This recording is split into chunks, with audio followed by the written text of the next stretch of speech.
The conversation ends. The other person walks away. The door closes.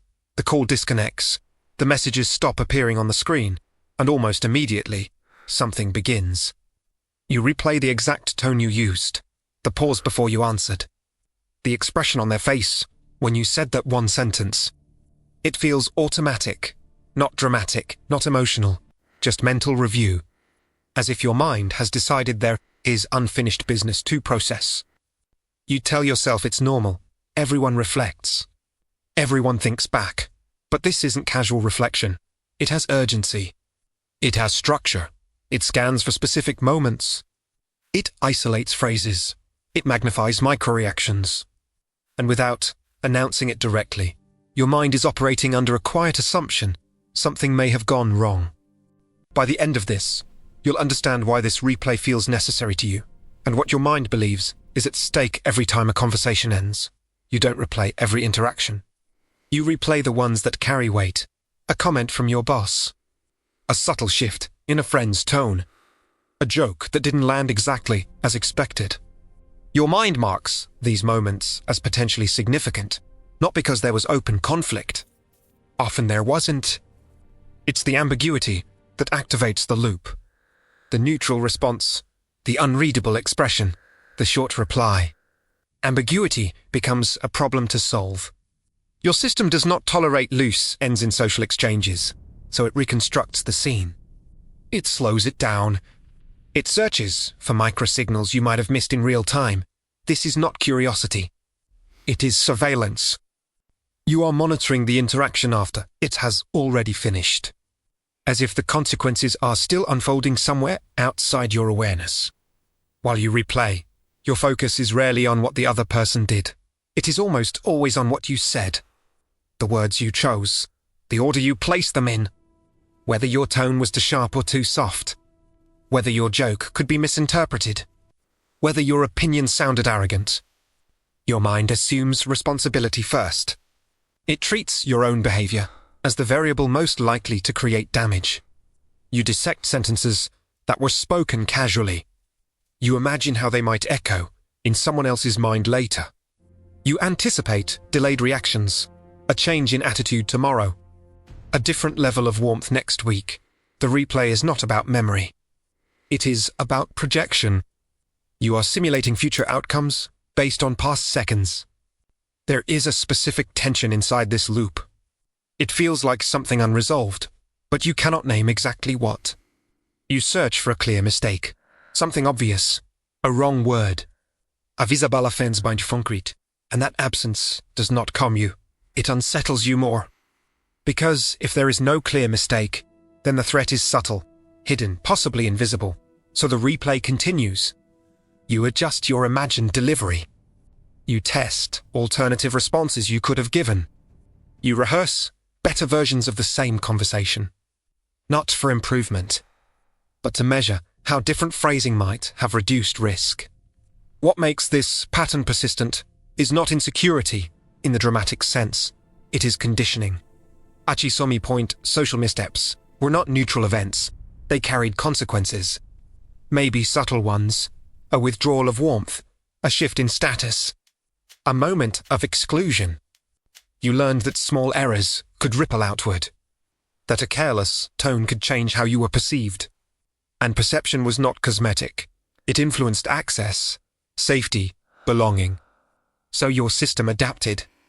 It developed an internal auditing mechanism. After every interaction with potential impact, it runs a review. It checks for weaknesses. It scans for exposure. You may not consciously think, this could cost me, but your body behaves as if it could. There is a slight tightening in your chest while you replay. A quiet alertness, a need to reach certainty. The loop is not random. It is driven by the assumption that social position is fragile, that one misplaced comment can lower your standing, that one misread tone can reduce trust. Whether or not this is objectively true in the present moment is almost irrelevant. The system is older than the current conversation. It operates from past data. It reacts before logic intervenes. Notice how the replay rarely ends with a balanced conclusion. You do not usually think, "That went well." Instead, you hover around possible flaws. Even neutral moments become suspicious. Why did they pause before answering? Why didn't they respond to that part? Your mind fills silence with hypothetical interpretations. And most of those interpretations place you at risk of having said too much, too little, or something slightly misaligned. The replay is not about understanding them.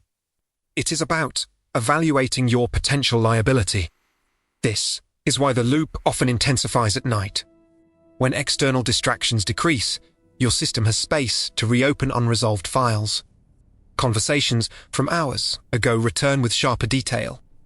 The mind slows them down frame by frame. You can almost hear the exact cadence of your own voice.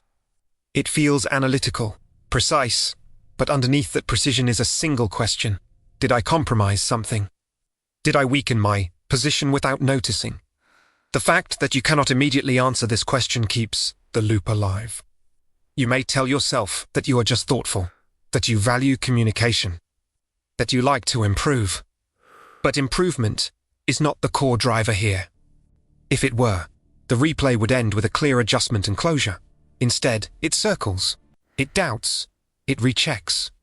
It searches for confirmation of a mistake that may not exist. The intensity of this search suggests that the stakes feel larger than the conversation itself. It is not about a sentence.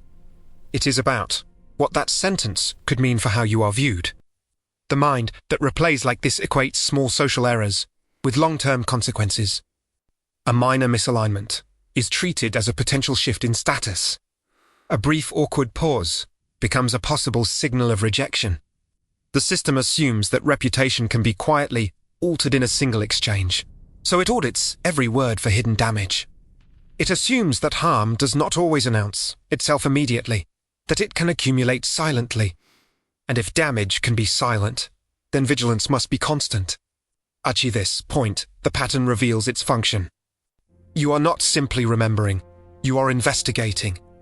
You are reviewing the interaction the way someone reviews security footage after a possible breach. Your attention is not neutral. It is protective.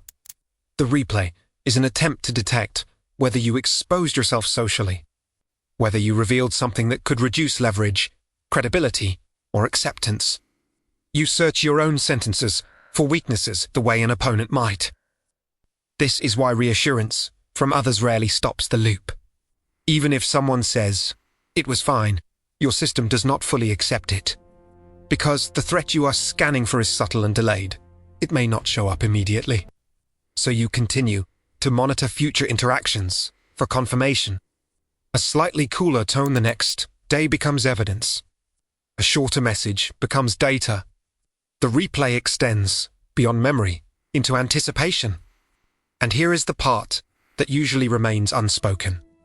You are not reflecting. Reflection is balanced. It allows for positive and negative interpretation. What you are doing is searching for proof that you may have compromised your position. You assume that if something shifted, it was because of you. The replay is not about clarity. It is about control. If you can identify the exact moment of error, you can at least map the damage. But this behavior rarely exists alone. The same system that audits conversations often appears before they even begin. There is another pattern connected to it, one that activates before you speak at all, shaping what you choose to say in the first place.